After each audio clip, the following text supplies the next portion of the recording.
प्रणाम जी, कैसे हैं आप सभी। नाथ फकीरी यूट्यूब चैनल में आप सभी का तहे दिल से स्वागत करता हूं।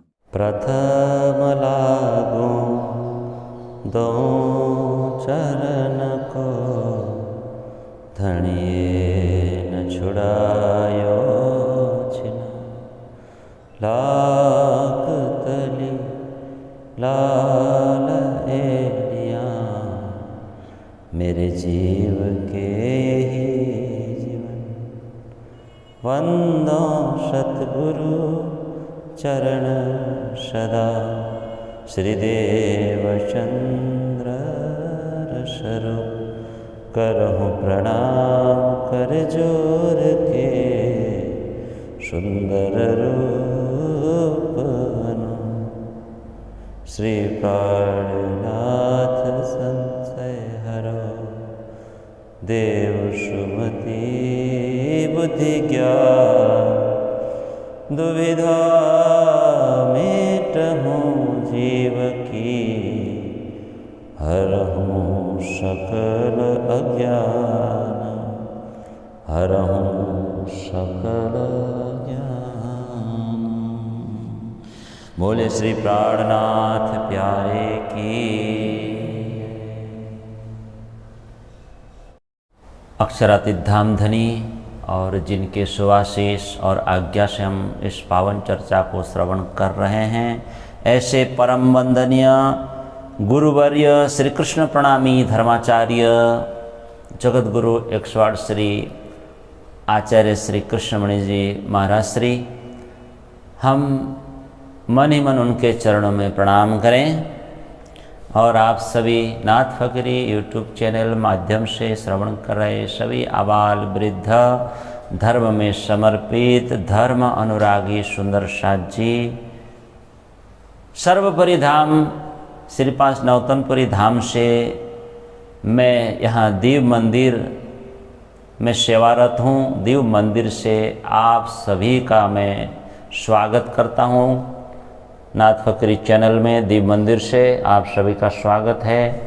धाम धनी के वचनों को हम तारतम वाणी के माध्यम से श्रवण कर अपना जीवन को मंगल करें, इस जीवन को योग्य दिशा प्रदान करें। सुंदर साथ जी, कई सब्सक्राइबर महानुभाव पूछते हैं कि जीवन का लक्ष्य क्या है, तो इसी विषय के ऊपर आज हम कुछ चर्चा करते हैं, चलते हैं। महामती के पावन वाणी में लिखा है, ये जाने हरम के महरम जिनो तेकिक करी सूरत मुख ना फेरे सूरत सो सोई बंदग हकीकत। यह है तारतम ज्ञान की चौपाई। इस अमूल्य दिव्य वचनों को हम हृदय में धारण करें। केवल हमारे लिए ही ये तारतम वाणी श्री राज जी ने संसार में प्रकट किया है।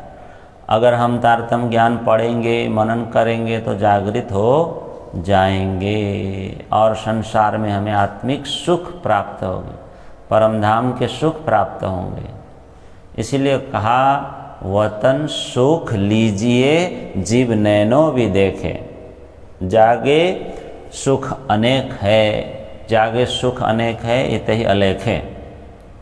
यहीं बैठे बैठे जीवन का लक्ष्य हमें पूरा करना है। साक्षात्कार ही जीवन का लक्ष्य है, भक्ति ही जीवन का लक्ष्य है सुंदर साथ जी से। परंतु क्या है, अज्ञान है ना, इसीलिए लक्ष्य तक नहीं पहुंच पाते हैं। जैसे सोते समय हम सपना में असंख्य लोग देखते हैं, ब्रह्मांड देखते हैं। जैसे आँख खुल जाती है हमारी तो सामने क्या कुछ भी दिखाई नहीं देता, जो कुछ भी सपना में दिखता है। तो यही उदाहरण है सुंदर साथ जी। अगर हम तारतम ज्ञान से लक्ष्य की ओर दौड़ेंगे तो ये अंतःकरण में हमें उतारना होगा, तभी हमें लक्ष्य प्राप्ति होगी। ये माया के जो विष है ना सुंदर साथ जी, इस विष के कारण ही लक्ष्य से हम च्युत होते हैं। तो माया के विष को उतारने के लिए, निर्विकार बनने के लिए तो वाणी पढ़ना है, वाणी का मनन करनी है, तो अखंड सुख प्राप्त हो जाएगा। श्री जी ने कहा है, यही रस तारतम का चढ़िया जहर उतारे, यही रस तारतम का चढ़िया जहर उतारे, निर्विषी काया करे जीव जागे करारे। निर्विषी काया करे, शरीर काया निर्विष हो जाता है ना। हमारा मूल लक्ष्य क्या है? राज्य को पाना। कैसे? जागृत होकर मूल घर को पाना ही हमारा लक्ष्य है सुंदर साथ जी। और वो किस माध्यम से पूरी होगी? तारतम वाणी के माध्यम से। क्यों? क्योंकि ये परम धाम का बेहद का अखंड रस है प्यारे सुंदर साथ जी। इसको पीते जाए, मुख न फेरे। राज्य के स्वरूप से, वाणी से कभी मुख फेरना नहीं चाहिए। सुख बड़े तारतम के, वाणी मायने देख के जीव जगाई लीजिए प्यारे सुंदर साथ जी। श्रीमुख वाणी और तारतम मंत्र, इतनी बड़ी दिव्यता है इसमें। श्री जी कहते हैं क्यों जाहिर कीजिए, कैसे प्रकट किया जाए। ये जो वाणी है ना सुंदर साथ जी, अवर्णनीय है। तो इस अवर्णनीय वाणी को, सुख को संसार प्रकट कैसे किया जाए? लेकिन सुंदर साथ के लिए किया है। हम इस रहस्य को समझें और आत्मा को जगाएं, ऐसा श्री जी हमें कह रहे हैं। इस वाणी को पढ़ो, बहुत दिव्यता है। मंत्र में बहुत दिव्यता है, तारतम में बहुत दिव्यता है। हमारी जीवात्मा की कल्याण हो जाएगा, विश्व में शांति हो जाएगा, है ना। राज्य महाराज जी भी अगर हम वाणी पढ़ेंगे तो खुश होंगे, राजी होंगे राज्य महाराज। इसलिए क्या करना? तन मन से, आत्मा से श्रीमुख वाणी पढ़ना चाहिए। मन को आनंदित करना चाहिए, पुलकित करना चाहिए। कहते हैं ना, श्रवणे सामड़वा जीवाथी गुणगान गावा। वाणी में इसी तरह हम रस तरबोर हो जाना है। श्री जी ने कहा, धन धन धनी साथ सो, धन धन तारतम्य। देखिए, पूर्ण प्रकाश ल्याए, सुख दिए हम। पूर्ण प्रकाश ल्याए, सुख दिए हम। इस धरती पर श्री राज जी ने, धनी ने धरती पर तारतम भेज दिया हमारे सदगुरु के साथ। इसीलिए सदगुरु धनी भी धन्य है और हम भी तारतम पाकर धन्य हो गए सुंदर साथ जी, है ना। धनी का पूर्ण प्रकाश ये तारतम वाणी है। ये परम धाम का बेहद का रस है। सदगुरु ने इस ज्ञान के द्वारा हमको बता दिया, बेहद ही रस जाहिर कर दिया।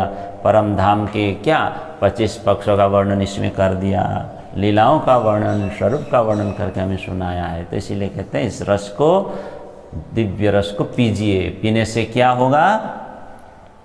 जगत का जहर जो चढ़ा है वो उतर जाएगा और आपको अखंड सुख की प्राप्ति हो जाएगी। इसलिए वाणी में कहा है ना, तारतम रस वाणी कर पिलाइए जाको।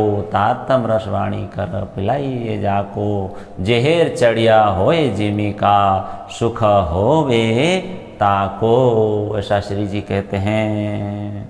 और कहा, जो जीव नींद छोड़े नहीं, तो क्या करना? पिलाइए वाणी। वाणी को खूब पियो, श्री जी कहते हैं। ल्याए पीयू वतन थे, वाणी कोनी छे, ल्याए पीयू वतन थे। बल माया जानी, बल माया जानी। तारतम ज्ञान हमारे सदगुरु महाराज ने परम धाम से लेकर आए हैं। अगर आप माया से मुक्त नहीं हो पा रहे हैं, मन से मुक्त नहीं हो पा रहे हैं, तो इस रस को पियो, फिर आप मन से अलग हो जाओगे, आत्मा शुद्ध बन जाएगी। जहर उतारने साथ को लियाए तारतम, और बेहद का रस श्रवणे पिलावे हम। प्राणा जी क्या कह रहे हैं कि तारतम ज्ञान ये बेहद का ज्ञान है। सुना? बेहद का ज्ञान। आधे अक्षर का चौथाई भाग जितना भी ये वाणी अगर हमारे दिल में उतर जाए ना, तो कल्याण हो जाए, ऐसा लिखा है। श्यामा महारानी इस निधि को, इस धन को लेके आई है, राज्य नहीं भेजा है, इस बेहद वाणी है ये, इसमें हमें डूब जाना चाहिए। जयराम भाई कंसरा को भी कहा, हुआ चाहिए गरक, आपको तो इस अपार सुख में डूब जाना चाहिए, आनंद में। लीला में डूब जाना चाहिए, मायावी लीला को छोड़ देना चाहिए, बेहदी लीला में जयराम भाई आपको डुबकी लगाना चाहिए। वही कहते हैं मुख ना फेरे सूरत सो सोई बंदग है हकीकत, हकीकत बंदगी लेके जीवन को सुधारो। हमारे यहाँ आने का मकसद भी यही है, हकीकत बंदगी। ये सुअवसर प्राप्त हुआ है, अगर हम हकीकत बंदगी नहीं करेंगे, लक्षणा प्रेम लक्षणा भक्ति नहीं अपनाएंगे तो क्या होगा, बेकार होगा। हो वतनी बांधो कमर तुम बांधो, हो वतनी बांधो कमर तुम बांधो, सूरत पियासों साधो। कितनी अच्छी चौपाई है। कह रहे हैं लक्ष्य क्या है, मनुष्य जन्म सार्थक कब होगा, क्या करना चाहिए, कमर कसकर आप राज्य के लिए तैयार हो जाओ, सूरत पियासों साधो।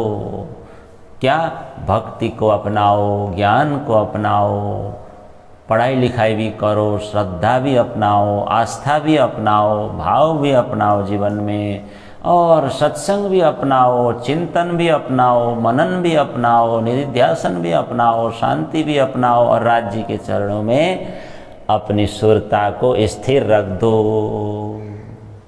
और राज्य को खूब प्रसन्न करोगे, फिर उनकी कृपा जरूर होगी।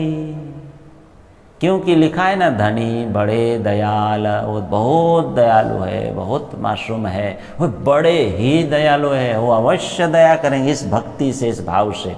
ईसा मसीह ने कहा है ना कि वो दयालु है।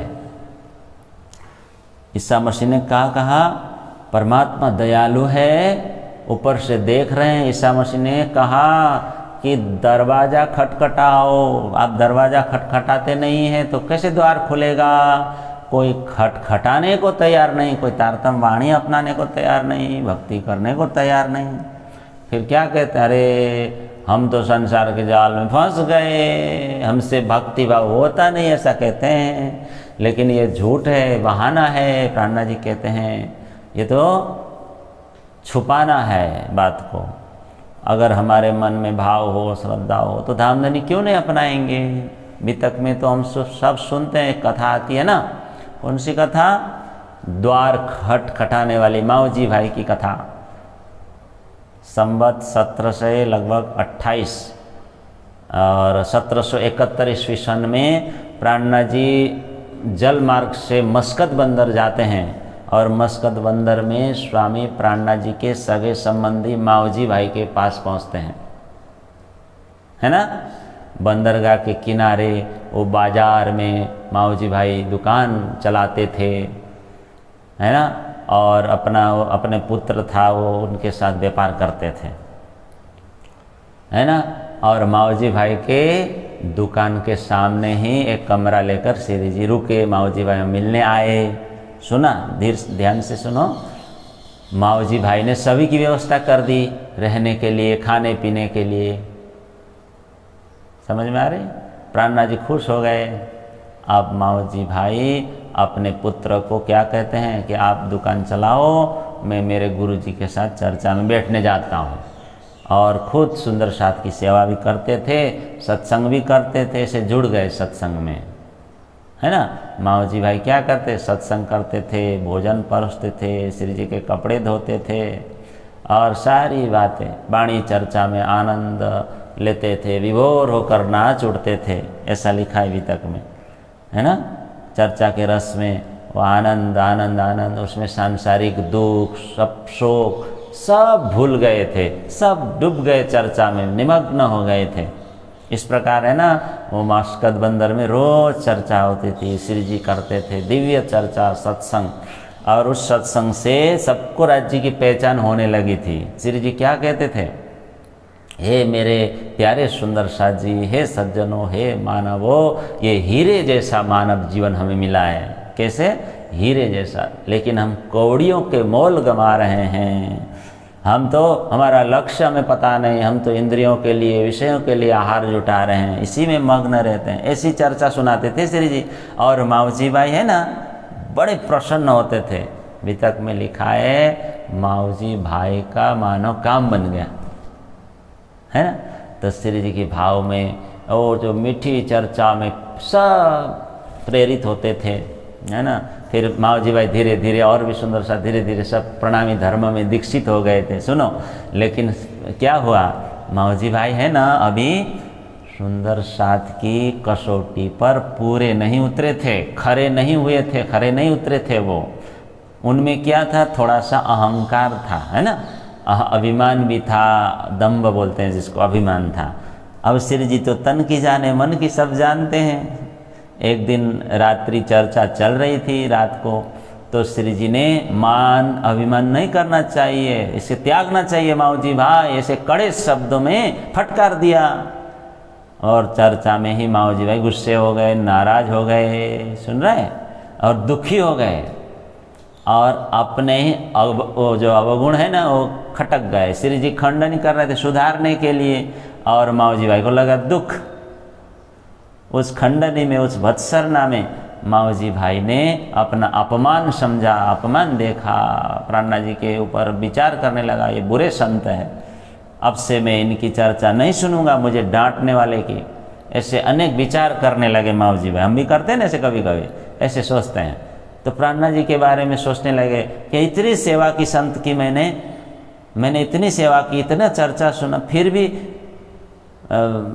मेरे अंदर दोष देखते हैं, मुझ में दोष देख लिया, और इतने सभी लोगों के बीच में मुझे डांटा, फटकारा, इतना कटु वचन से मुझे फटकारा। नहीं, मैं आपसे चर्चा में नहीं जाऊंगा। किसने बोला? माऊजी भाई ने। इस प्रकार वो सत्संग से उठ गए और कहाँ गए? दुकान पे जाके सो जाते हैं गोदाम में, और रात गहरी होती जा रही है। देखो, अब रात्रि को स्वप्न में राज जी आ गए उतर के, और राज जी ने दर्शन तो दिया नहीं, एक हाथ लंबाया। पहले तो क्या कहा, ये कुछ नहीं कहा, एक तमाचा जड़ दिया राज जी ने, जोरदार ऐसे घुमा कर गए। फिर क्या कहा, फिर जो संत तुम्हारे घर में आए हैं, वो जो प्राणनाथ जी, उनके उपदेशों को ध्यान से सुना नहीं, उनसे गुस्से होकर इधर दुकान में सो रहे हो, बदमाश, जा, ऐसा बोला है ना। उनके शरण में जा, उनके स्वरूप की पहचान कर, वो कौन है, अक्षरातीत साक्षात, जाओ। क्या कहा चौपाई, क्यों रीस करी न सो, क्यों रीस करी न सो, क्यों न दिए तुम कान क्यों नहीं दिया, और कहा तू जा फिर उतही। क्या कहा? तू जा फिर उतही कर देख पहचान, ऐसा कहा। जा एक बार सुन, मत रोना, मत धोना, वहीं जाओ, रुष्ट मत हो, गुस्से मत करो, संतों के चरणों में लोटपोट हो जाओ, संतों से कभी गुस्सा नहीं करना चाहिए। चौंक गए माऊजी, अरे बाप रे, ये क्या है, निंद्रा खुल गई, रोने लगे। अब रात तो, अब सुबह प्रातःकाल हुई नहीं थी, रात शेष बाकी है। माऊजी भाई उठ गए रात को ही, हड़बड़ा कर उठे, अरे क्या हो गया, अरे किसने मारा? राज जी ने ही मारा ना। उनको पश्चाताप हुआ, आत्मग्लानि जो किया था ना उस सोच पर, जो करनी पर, उस पर उनको आत्मग्लानि हुआ। उसमें लिखा है, जागे पीछे रोइयां, प्रात उठा आए द्वार। और श्री जी सो रहे थे, जगाए श्री जी को, और करने लगा मनुहार, लुटुरु पुटुरा करने लगे, रोने लगे। श्री जी के पास आए और दौड़ दौड़ के आए थे, और प्रतीक्षा की, दरवाजे के आगे बैठ कर के खटखटाया।